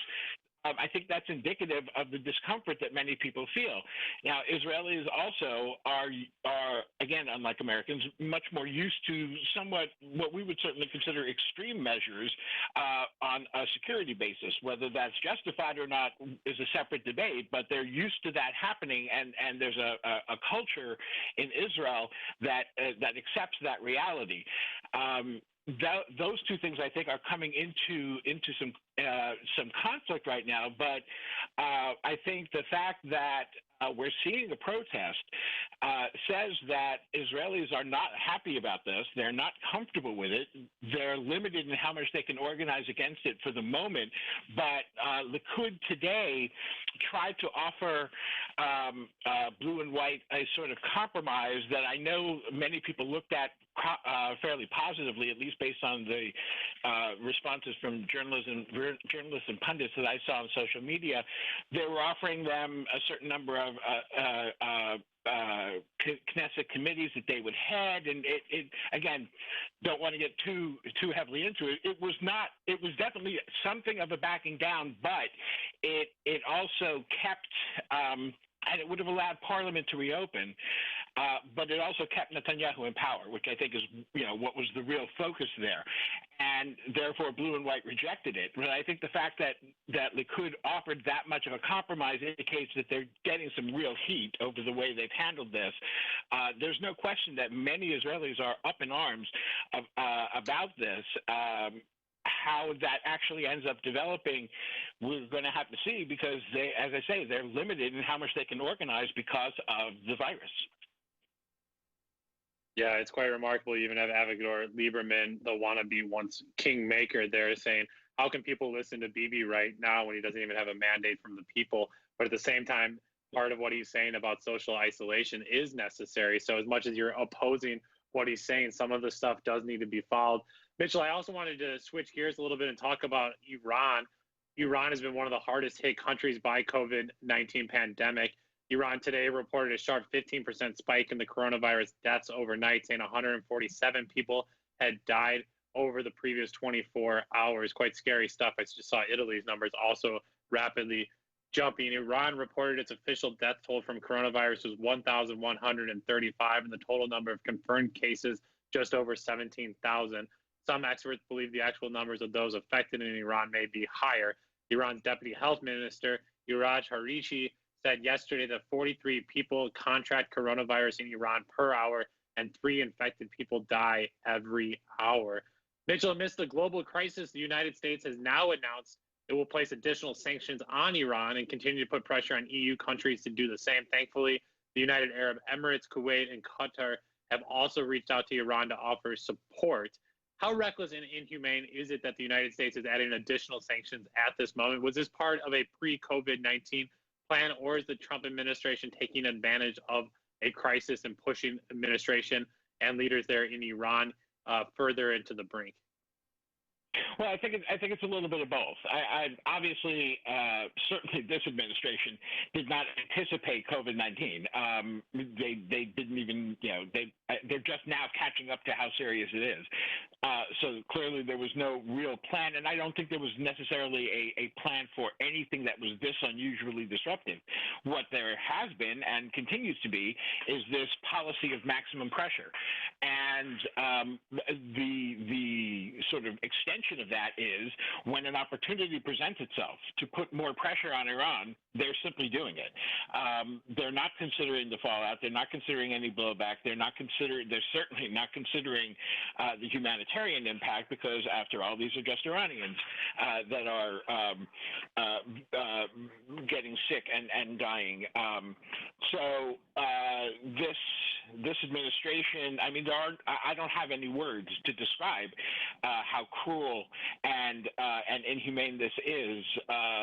Even by Trump administration standards, it's shocking. And the worst part is, because of our own, I would say, understandable obsession with the coronavirus and how it's playing out here, which is there's a panic over the fact that our federal government has bungled this so completely. It seems to me very unlikely that there's going to be a concerted outcry among the American citizenship and American people over this unspeakably cruel act. I think there would have been in other times. I think there might be an argument about it. There might be many people supporting Trump. There might be both his own cultists and neoconservatives who have been screaming for this kind of thing for a long time. But I think there would have been many people, even people who are very much around hawks, who would have seen this and say, no, this is way out of bounds. Now I don't think we'll see that happen. I think this is a dangerous time for the Mitchell, world in that. I think I got to be honest. I think I disagree with you on that. Like, I look at in the past, when even countries who we didn't necessarily like, if there was something going on, we would offer some level of assistance. But over the past, let's say, 10 years, the American public has just been dejected from foreign policy. I mean, we invaded Iraq and killed 1 million people. And on top of that, the New York Times was reporting, I think the Washington Post was even reporting, that the Obama administration had been dumping money into terrorists in Syria to try to knock down the government. Same thing with Libya. They're selling slaves in Libya right now based on our actions. Like Yemen, that war that Obama greenlit, and the travesty of life that was lost there as a result of us backing the Saudis in that kind of cleansing of sorts. Like, we don't seem to be all that much engaged in the horrible things that we do around the world, even when they're directly related to our actions. I mean, do you I mean, am I wrong on that? I mean, do you think there was a different level of empathy in the country going back a few years ago? I don't disagree with you in principle, but I think there's also, you could look at the fact that, there was a bipartisan bill just last year to try and at least stop the slaughter in Yemen and our support for it. It was Bernie Sanders and Mike Lee putting this together, so that kind of tells you that there's some engagement somewhere. Even just this week, there was a letter signed by 60 members of Congress, all Democrats in the House of Representatives, calling on Pompeo to provide answers as to why American equipment is being used, particularly in East Jerusalem, but also in the West Bank, to demolish Palestinian homes, which is a direct violation of the Arms Export Control Act. These may not be the majority response. They may not be huge responses, but they don't happen if nobody cares. I think there is something out there that would have generated a response to Iran, to this decision to really double down on maximum pressure on Iran. I don't know if it would have won the day, but I think there would have been a response. But be that as it may, either way, I think the important point right now is that there won't be because of the coronavirus or indifference and the combination of those things. So we can look at it, we can talk about what the cause is, but I think that the important point is that the upshot is that there won't be any break put on this, which is really quite amazing. I mean, this is a new step in the cruelty of Iran sanctions and the cruelty. There was, if we do go back in time, we can look back at the sanctions regime on Iraq, and we can see that as cruel as those were and as devastating as those were, there was at least a debate over the effects that they were having at the time. It didn't win the day, but there was a debate, and it did reach the halls of power. Now I think we're going to see this happen with very little pushback at all, and this is, I would say, at least as an isolated event, just unimaginable, or at least it should be. It is a level of cruelty and collective punishment that is just, there's no words for it. It really is. I mean, let's put it in perspective. I mean, we're talking about a virus that the United States has been brought to its knees over. I mean, the stock market has been collapsing. People have been losing their jobs. People are in difficult situations with the number of people that are dying. You have Italy that's shut down. You have Spain that's shut down. And Iran, because of our sanctions, we've been preventing them from getting the resources, the supplies, the medicines, those things that are necessary to combat the disease itself. Now, you alluded to Iraq. Back during the time where Madeleine Albright pushed through those sanctions with Bill Clinton, 500,000 children died in that country as a result of those sanctions that we pushed through. And so you look at, it's like sanctions, I've argued, are act of war. And in this very specific case, the United States and Europe, I don't give Europe a pass on this at all, because Europe got involved in the JCPOA with the idea that they would protect Iran. Their responsibility in that was not the United States. The responsibility was stay with the deal. When the United States pulled out the deal, Iran stayed with it, and Europe was effectively worthless in trying to protect Iran in this case. And now you have the situation where not being able to get the supplies, not being able to get the equipment, not being able to get the things that they need, despite staying with the deal. They stayed with that deal for a year after the United States put a bullet in it. And yet, this is where they are now, and the rest of the world is kind of just sitting back like, wow, that coronavirus is pretty bad over there. Yeah, it is. Has any other country stepped up? I mean, for that matter, even Europe. Has Europe stepped up with the thought of trying to pull back or to assist in this? And we have about a minute to go with this question. To my knowledge, Europe has not done anything, which I don't think is surprising. They have been very, very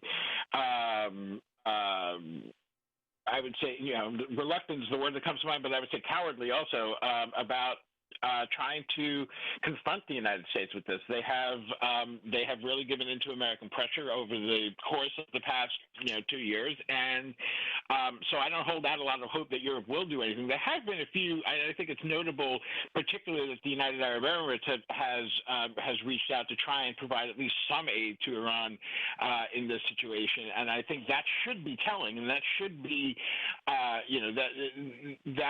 should be communicating something about just how bad it is that what we're doing to Iran. If the UAE, who is certainly no friend of Iran, is willing to try and help them.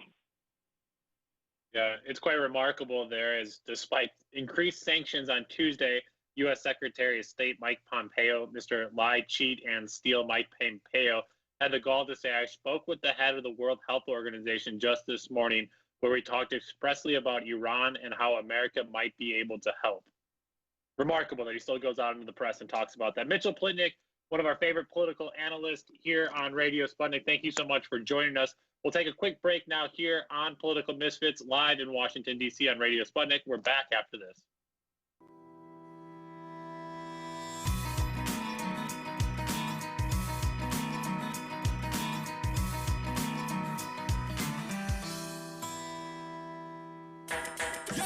So, Sean, what do you want to talk about today? Well, Bob, that's easy. I want to talk about the need to stop the development of self-driving cars. Again, Sean, you're driving me nuts. I think the self-driving car thing's already out of the gate. No, it's never too late. See, now the leading experts in the field, just pick one, whichever one, leading experts have repeatedly warned us about the dangers of artificial intelligence. Look, I'm telling you, man, we have to stop the robots by any means necessary. I see what you did there. Yep. Tune into our show By Any Means Necessary daily from 2 to 4 p.m. Eastern Time on Radio Sputnik. And don't forget to call in at 3:20 p.m. to our studio number 202-521-1320. And if you miss us live, check us out on SputnikNews.com, Spreaker, iTunes, iHeartRadio, Spotify, or wherever you listen to podcasts and stay up to date on the latest political, social, and economic movements shaping the world around us.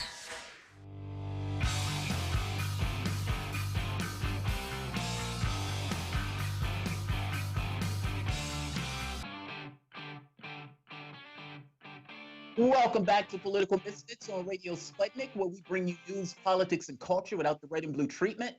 Let's get ready to go against the grain. My name is Jamal Thomas. I'm here with Bob Schlehuber, and we are here. It's Thursday. Trends with Benefits. I love that name. Trends with Benefits, our segment for the week. Hopefully, I think we can bring you some good news. Well, at least we think it's good news. We'll leave it to the expert who's here to tell us whether or not we're wearing rose-colored glasses. We wanted to talk about positive developments in reproductive rights and women's health around the world. If you have thoughts or questions, you can give us a call, 202-521-1320. And to be honest, it may be a bit better today to tweet us at Sputnik Misfits. Way back when, before the coronavirus bestrode the world like a colossus, there was a good news story from Argentina we intended to discuss. The president there, Alberto Fernandez, said at the beginning of March that he intended to send a bill to the country's Congress legalizing abortion. He said this in the first annual address to Congress, which to me shows that he is treating this as a serious issue. The state must provide, quote, the state must provide its citizens in general and women in particular, he said. Society in the 21st century needs to respect the individual choice of its members to freely decide about their bodies. I could not agree with him more. This is a rather big deal in South America and in the Caribbean, where elective abortions is only legal in Cuba, Uruguay, and Guyana. I think that's pronounced Guyana. Some countries have an exception in the case of rape, incest, fetal abnormalities, or threat to the mother's health, but not because the pregnant person doesn't want to have a child. We're joined by Jenny Brown, author of Birth Strike, The Hidden Fight Over Women's Work, and Without Apology, The Abortion Struggle Now, and the organizer of National Women's Liberation. Jenny, thank you for joining us. How are you today? Great to be here. Excellent, glad to have you. So we have the president's statement in Argentina And last year, we saw people marching in Mexico for women's rights and abortion rights. Now, in Mexico, the abortion law seems to be up to the states. So whether or not you can have an election abortion or not in Mexico City or Tlaxcala, they also voted to legalize the procedure. I'm sorry. I believe Ireland and Northern Ireland legalized the procedure last year. Could it be that we're seeing a shift towards reproductive choice in places where religion, specifically Catholicism, had held it back for so long? Yeah, that's quite possible. I mean, the movement in Argentina, is a culmination of a several-year struggle by Argentine feminists, starting with a movement against violence against women and femicide, then expanding to the fact that women are dying from illegal abortions. And really, it was kind of heartbreaking when they were able to get the legislature passed it, but then the Senate stalled it. And now they have a new president who is much more progressive and is looking forward to, getting this law passed. That is down to the feminists that were organizing there. Also, in the Mexican state of Oaxaca in 2019, they were able to get a abortion law passed that legal up to 12 weeks, which is pretty much what you would expect. And that was also due to a lot of feminist organizing, and also the left, the Morena party, and specifically being kind of on the upswing in Mexico, and a lot of the Morena representatives voted for that bill in Oaxaca. So we're seeing some good developments, and of course Uruguay in 2012 legalized abortion there. So we've seen some progress in Latin America. It's really heartening. That's amazing. I mean, like I mentioned before, it was only like 3 other states or 3 other countries that allowed the legal abortion. What has been the response? Is this one of those things where the country itself, like a majority of the country, is on board for this? Or is it kind of a fight back and forth in regards to the political aspect of this? Well, there have certainly been protests by mostly people aligned with the Catholic Church. In Oaxaca, there were big protests, and the organizers for the bill got, death threats and whatnot. I mean, it's a very intense struggle, but at least in Argentina, the majority of people are for legalizing this. It really has been a top-down Catholic Church thing to stop it. People see that, abortion is happening in their country. It's just not happening safely. So in Oaxaca, the biggest cause of maternal mortality was women getting abortions illegally, or people getting abortions illegally and dying as a result. So, and it was the third worst cause of death for women. So it really is, I think people are seeing this as something where women are going to get these abortions. Are they going to be able to do it legally, or is it going to be dangerous? And so I think that has really turned the tide in terms of the argument. The other thing is that the Catholic Church has, as in Ireland, it has weathered a lot of storms, and people really don't trust it as much as they used to. In the Republic of Ireland, where they voted on a referendum in 2017 and got abortion rights, there, the Catholic Church is really, because of the child sexual abuse, because of other things that the Catholic Church has done in Ireland to women, it really has, people are not looking to the Catholic Church for their opinions on this stuff anymore, and that really shows. And then, just in October, Northern Ireland got rid of the criminal penalties for abortion. It's still not available in Northern Ireland, but it's paid for through the National Health Service if you can get to other parts of the UK. So that is also an advance. And then in the U.S., also has factories, so it's not just overseas. I'm curious. I am one of those people. My wife laughs at me when I say this, but on the free the nipple kick. Now, my basic argument for that, and I do have a point in going here, But my basic argument for that is it's a certain degree of patriarchal society to say that men can walk around with no shirt on, but women can't. It just seems grossly unfair. Even in situations where you would have people feeding their kids or whatnot, you would have these stories every so often where people would be like, how dare you feed that baby standing outside? It's really strange in the way that our society looks at that and makes it as if there's a distinction between, that there's a distinction there, as if that person, that woman can't make that choice. Is it that, or it's kind of like these just unknown or unquestioned assumptions in the various countries where they look at it and just say, well, of course, we shouldn't have abortion? Like, I'm trying to understand what's in the head of people for them to kind of make this choice, if it's going beyond just the religious argument. Is there a political argument to why they think it's okay to be able to tell women you can't do X or Y? And I know it takes place in the United States, and many in the United States, it's basically a religious argument. But I don't necessarily know how they frame that or how they view that in those other countries. Well, in my book Birth Strike, I go into some of the calculations that the power structure in the U.S. is making around abortion, and it really boils down to, a lot of it is that the birth rate is the lowest it's ever been in the U.S. And they're very worried about the age ratio and whether or not they'll have economic growth, which is required by capitalism for it to survive. So they're very concerned about that, and so that has led to a lot of what we see support for the grassroots anti-abortion movement in the U.S. In other countries too have experienced lowered birth rates, and it wasn't until the 1870s that the Catholic Church came out against abortion as a mortal sin. They and that coincided with a significant drop in the birth rate in France, which at the time was the largest Catholic country. So the abortion and the birth rate have always sort of gone together as something that the power structure has been worried about. And, as in earlier centuries, they're worried about, countries being able to put up armies. And in the case of France, it will be an imperial army. And in the case of the U.S., it would also be, to invade other places. So not a defensive army, but an offensive army. So those considerations are also, I think, coming back to us as we see the birth rate declining over most of the world.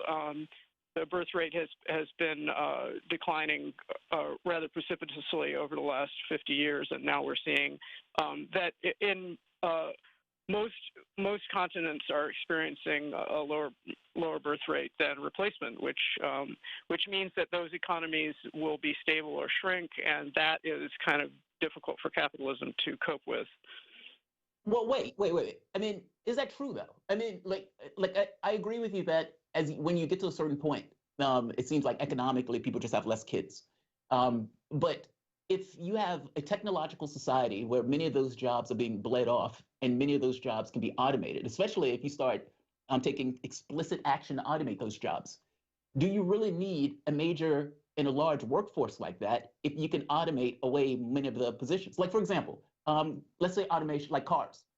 Right now, you're going to have a situation where trucks, where taxi drivers, Uber drivers, Lyft drivers, all of these guys are going to lose their jobs within the course of the next 10 years as companies automate those products. And, you're going to have something that goes from point A to point B without anybody being a part of it. You can have the same thing for airplanes that are transporting materials from point A to point B. I guess I'm asking, does the capitalistic system, when you get to this kind of technological innovation, does it really require a birth rate like that to the point where they would actually take explicit action in order to do something about it and to push these kind of anti-abortion legislations? Well, there are two things. One is that a lot of their worries are about consumption, not production. So they're worried, will there be consumers to, increase the size of the economy? So that's one thing. Oh, interesting. Okay. No, I'm sorry. Yeah, I was agreeing with you. I was when you said it, I was like, oh yeah, she's right. That makes sense. I'm sorry. Keep going. And the other thing is, we had the computer revolution over the last 40 years, and now, the unemployment rate is quite low in the United States. So what we see when we have these, certainly people lose their jobs, And what we've seen over the last 40 years with a lot of automation is that the jobs churn down to lower paying, less protected jobs, right? So automation has definitely hurt the working class in that way, but it hasn't meant that we have an overall fewer jobs. And part of that is because the way capitalism makes its money, right, is by it's the difference between what they pay you and what you're worth. You can't do that with a machine, right? A machine costs a certain amount. Pretty much. Right. So pretty much. We're seeing a lot of increase in the kinds of jobs that in our society are not well paid. They're the care jobs, which is another area where I think that they're very much want to go the route of a cheap solution to a lower birth rate. In Europe, they institute a lot of child care, paid leave. We don't have any of that here. All we have in response to a lowering birth rate is, worse laws about getting contraception and abortion. So it's like there are two strategies they could use if they want parents in the United States to make that decision to have kids or have more kids. One is they can make it harder for us to not have kids by restricting it, or they could make it easier for us to have kids by making sure wages and housing and health care and child care and paid leave were all adequate for raising a family. And at this point, a lot of people are making the decision that it's just not adequate, and so either they have one or two kids and stop. They don't want to have a larger family, or they just decide that they can't afford kids at all. And I've been in consciousness raisings where people are in tears about this, about trying to figure out how to arrange their lives so that a child could fit in there economically and time-wise, and it's just really hard. And so that's one of the reasons the birth rate is going down here. So that's an interesting thing that you make the correlation between the economics of it versus the kid. My mom I was a single parent. My mom was a single parent. And it's not the easiest thing in the world to have to raise a kid all by yourself when you're not necessarily banging buck yourself. The development news organization DVEX cites increased prosperity as one of the trends that would affect reproductive rights in the coming year. So what is the relationship between national prosperity and abortion? Meaning, or the difference between the political systems and reproductive rights, or different political systems and reproductive rights? Well, the socialist world has always been much better on providing reproductive rights. When in the U.S., when feminists started fighting for free abortion on demand in 1969, by that time, all of the socialist world already had basically free abortion on demand because it was free through their national health systems. People actually went to Poland to get abortions from the United States during that period when it was illegal in the United States.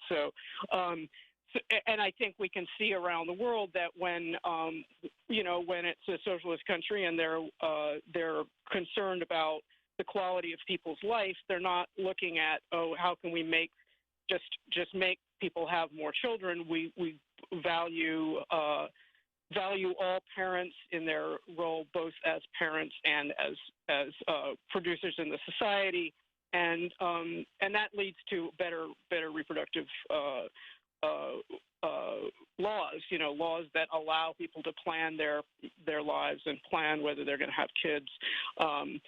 Whereas in the capitalist societies, apart from this period from the 1950s to the 1970s when they were panicked about overpopulation, basically you've seen on and on. They want more growth, they want more people, and they want them for, as consumers to fill the military and frankly, to take care of their family members in old age. They don't want to put anything in towards retirement. They want that to all be pushed back on the family, and you can't do that if you have small families. So these all of these factors, I think, are coming to a head in the United States, and it's just up to us feminists to fight back and say, look, we're not going to plan our lives based on what you want. We're going to plan our lives based on what we need and make those demands for full reproductive access for everybody.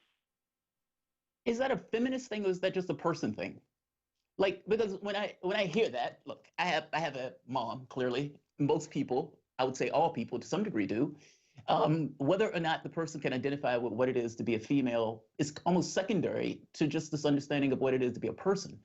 A family that's being raised, meaning if I have one parent, or if I have two parents, and those parents have a certain degree of income and everything else, they have to raise a kid on that income. They have to be able to, have that kid to engage in various activities. They have to ensure that kid can eat, all those things in a safe neighborhood. And however that kid is raised, that will have some effect on society being positive or negative. Meaning, if it's a horrible upbringing, if that kid is dodging bullets every other day to go to school, or they don't have lights in the evening, well, that kid is going to have a much harder time than a kid that had access to the things that they needed. I guess that's kind of what I'm getting at. That's not necessarily a feminist thing. That's just the person thing within the context of a society that wants that society not insane and wants that society relatively whole. I mean, when you think of these issues, do you think of them entirely through that lens of this is a woman's issue as opposed to a person's issue? Well, what I argue in Birth Strike is that it has been feminists that have led on it because women do tend to do most of the care work and the bearing of children. But society that we need to demand the things that make child rearing something where people can have a healthy, flourishing life and get the food and education and have the fun of life, not just the grind, and not be scared. And so this is like the whole idea of reproductive justice. It's not just about not having kids. It's also about being able to have kids in a healthy, safe environment.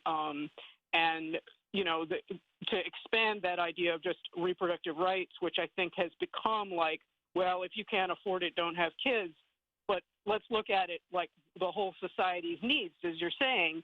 Like, we do need next generation to be raised, and who is going to do that, and how is that going to happen when we don't have health care, we don't have the child care we need, when our paid leave is like pretty much non-existent, and our education system is falling down, and all of these things that we need to have a healthy society. So no, I think I absolutely think it's the concern of everybody. And you hear this from parents all over the place. In addition to which, when we demand paid leave, it just can't be for women. It needs to be for the fathers too. I mean, it needs to be for all people who are doing the parenting. They need to have paid leave, and that fulfills also the father getting to participate in raising the child. But it also means that there's more equality in the relationship, and it's not like the system is not weighing in on behalf of the dad and not on behalf of the mom. I mean, it's very hard in a situation where, say it's a heterosexual couple and the woman is getting paid less. Who's going to take that unpaid time off? It ends up being the woman. So, we need a system where both parents have the equal responsibility and equal ability to do that care. Yeah, I mean, just for my thought on it here on Political Misfits on Radio Sputnik, we're talking with Jenny Brown, the author of Birth Strike, The Hidden Fight Over Women's Work, and Without Apology, The Abortion Struggle. Now, about 10 minutes left. Yeah, for me, the idea of feminism is just trying to push back against the patriarchy and a white male supremac system, at least here in the United States, and that you're trying to find less hierarchical ways in which to organize our society. And in the middle of coronavirus, when you're relying on people to serve one another and not to serve profit, you start to break down some of those hierarchy structures and the control of production. It might not just be transferring it to women. I think that's where we can get into feminist theory a little bit more. It's not just about women having power, but for me, it's more about equitable societies across the board. Jenny, I did want to talk to you about one other story that caught our eye not long ago. Scotland's period products bill, which passed easily through its first of 3 legislative votes, has moved forward. It would make period products free and available at educational facilities and public buildings. It's remarkable to consider, but it's also remarkable that the only people who get periods have to pay and often pay a lot for these necessary hygiene products. See the pink tax if you want to learn more about how female products, the exact same products, are taxed more or cost more than male products, deodorants, other basic necessities like that. I mean, in most places in the world, you don't have to even pay for toilet paper or water in public toilets. But people who get periods have been carrying this financial burden for a long time. I can only imagine if men got periods, obviously sanitation, napkins, hygienic products like that would be free for people. Jenny, how long has this fight been going on to address these inequalities and cost of products? In the last few years, a few U.S. states have voted to provide menstrual products for free. In schools here in Washington, D.C., they have imposed a pink tax, basically making sure that female and male products that are the same product are charged at the same rate. Do you expect to see this continue, or is the fight a long way off?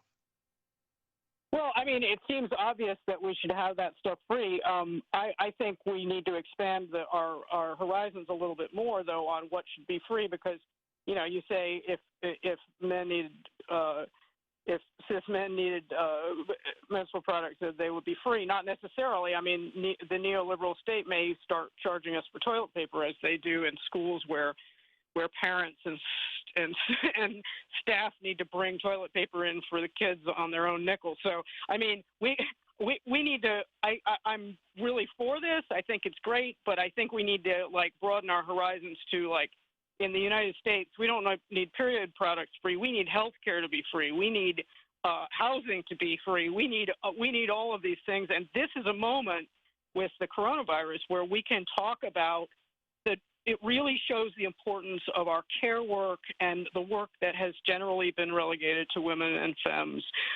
It's something where it's looked at as, an unnecessary part of our economy, but lo and behold, it turns out it is a necessary part of our economy, and maybe the most necessary when we look at all the unnecessary jobs. So I think yeah. It's time to really start demanding some of the things that we need for our lives. It's interesting. It's interesting that you say that, Jenny. I mean, I think so much about how policy is also secondary to social change, behavioral change, to just changing the vernacular of a society of who even fights for these issues. So often women's issues or abortion issues are just women's health, and it's very exclusive to anybody outside of that kind of framework. You completely erase the role of trans men and women in achieving reproductive freedom and public health equality. I think there's somewhat of at least a trans community emerging and starting to have more voice, I would say, at least here in a very liberal city like Washington, D.C., but at least nationally, you start to see more and more politicians speaking to some of these issues. It seems like that is where we need to first really focus on, is just changing overall acceptance in the framing of a lot of these issues. Yeah, absolutely. I agree completely.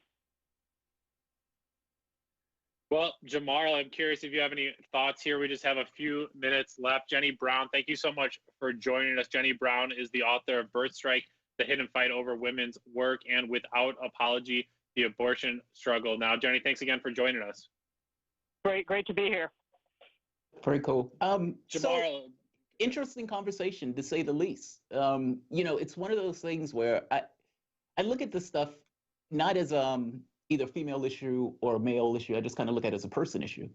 And, and everybody has connections, even if I myself don't necessarily have to buy, pads or whatever, or I have to personally worry about getting an abortion. I could still knock somebody up.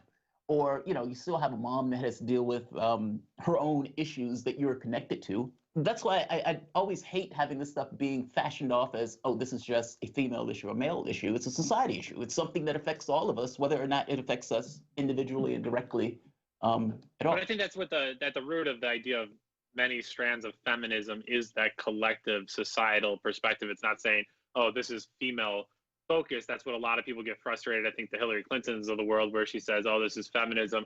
I want the power as a female, where people are saying, wait a second, we need to see feminism as a justice issue, as a whole issue of a family societal issue. And I get where you're saying there, the genderization of that theory will often allow people to abuse it and misuse it for their own power struggle or their own ego. So tomorrow, a lot to talk about. Tomorrow, we'll continue to talk about the state of the Democratic race. It's down to 2. been down to 2 for a little bit with Tulsi For a little bit. dropping out.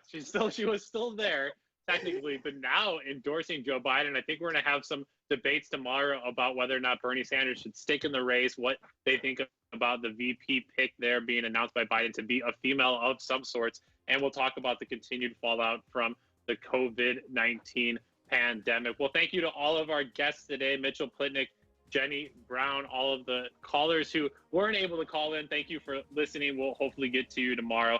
For Jamarl Thomas and Bob Schlehuber, you've been listening to Political Misfits on Radio Sputnik. Now get back to organizing.